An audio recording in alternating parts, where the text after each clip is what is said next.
மாண்புமிகு தமிழ்நாடு முதலமைச்சர் மு க ஸ்டாலின் அவர்கள் Chennai Santhome saint Bede's Anglo Indian மேல்நிலைப் பள்ளியில் மருத்துவம் மற்றும் மக்கள் நல்வாழ்வுத்துறையின் சார்பில் நலம் காக்கும் ஸ்டாலின் என்ற சிறப்பு திட்டத்தினை இன்று தொடங்கி வைத்ததை தொடர்ந்து தொழிலாளர் நலன் மற்றும் திறன் மேம்பாட்டுத்துறை அமைச்சர் சி வே கணேசன் அவர்கள் இன்று குறிஞ்சிப்பாடி உள்ள சகு வேலாயுதம் மேல்நிலைப் பள்ளியில் நலம் காக்கும் ஸ்டாலின் என்ற திட்டத்தினை தொடங்கி வைத்தார்.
நாட்டினுடைய முதல்வர் வணக்கத்திற்குரிய அண்ணன் தளபதி அவர்களுடைய உத்தரவினை ஏற்று மாண்புமிகு தமிழ்நாட்டினுடைய துணை முதலமைச்சர் அண்ணன் உதயநிதி ஸ்டாலின் அவருடைய வழிகாட்டின் அடிப்படையில் நலன் காக்கும் ஸ்டாலின் என்கின்ற மிக ஒரு உன்னதமான திட்டத்தினை கடலூர் மாவட்டத்தில் மொத்தம் 43 இடங்களில் இந்த முகாம்கள் நடக்க இருக்கிறது.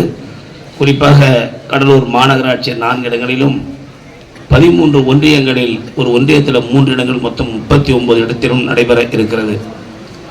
பொதுவாக இந்த திட்டத்தினால என்ன பலன்கள் என்பதை நீங்கள் தெரிந்திருப்பீர்கள். இருந்தாலும் மாண்புமிகு முதல்வர்கள் குறிப்பிட்டதை போல ஒன்றினை நான் சொல்ல விரும்புகின்றேன்.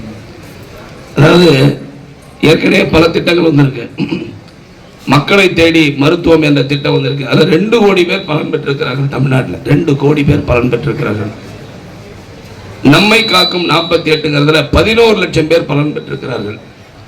அது மாதிரி நிறைய திட்டங்கள், நடப்போம் நலம் பெறுவோம், புற்றுநோய் கண்டறியும் திட்டம், அது குறிப்பாக பெண்களுக்கு மகப்பேறு, கர்ப்பப்பை வாயில் ஏற்படுகின்ற புற்றுநோய், மார்பக புற்றுநோய், இதையெல்லாம் தவிர்ப்பதற்காகத்தான் பல்வேறு திட்டங்களை கொண்டு வந்து நம்முடைய மாண்புமிகு முதலமைச்சர் அவர்கள் இப்படிப்பட்ட சிறப்பான நிகழ்வுகளை